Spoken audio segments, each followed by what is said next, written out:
بسم الله الرحمن الرحيم ومن الناس من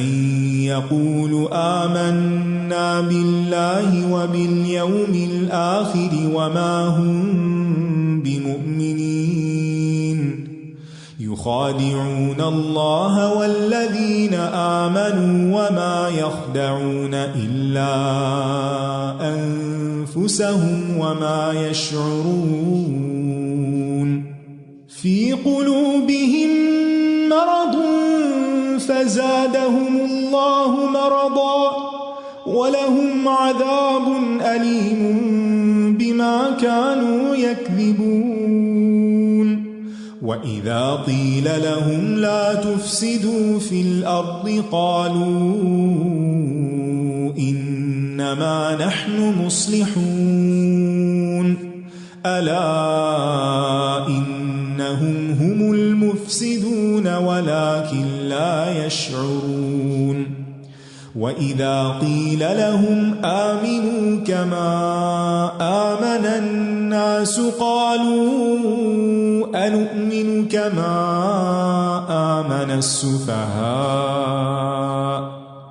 ألا إنهم هم السفهاء ولكن لا يعلمون وإذا لقوا الذين آمنوا قالوا آمنا وإذا خلوا إلى شياطينهم قالوا إنا معكم إنما نحن مستهزئون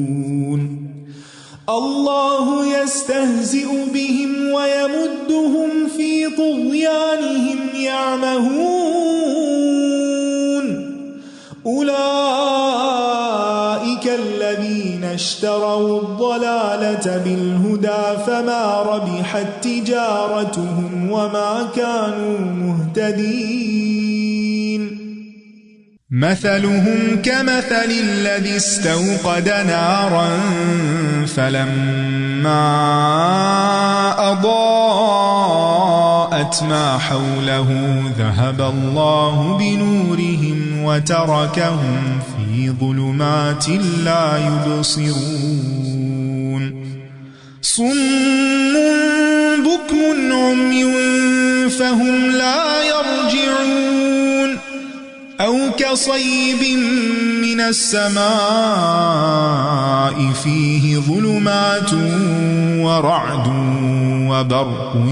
يجعلون أصابعهم في آذانهم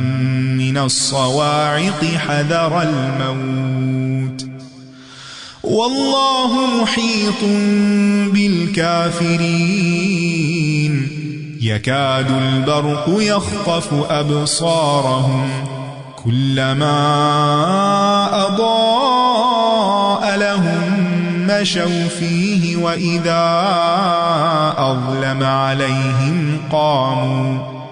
ولو شاء الله لذهب بسمعهم وأبصارهم إن الله على كل شيء قدير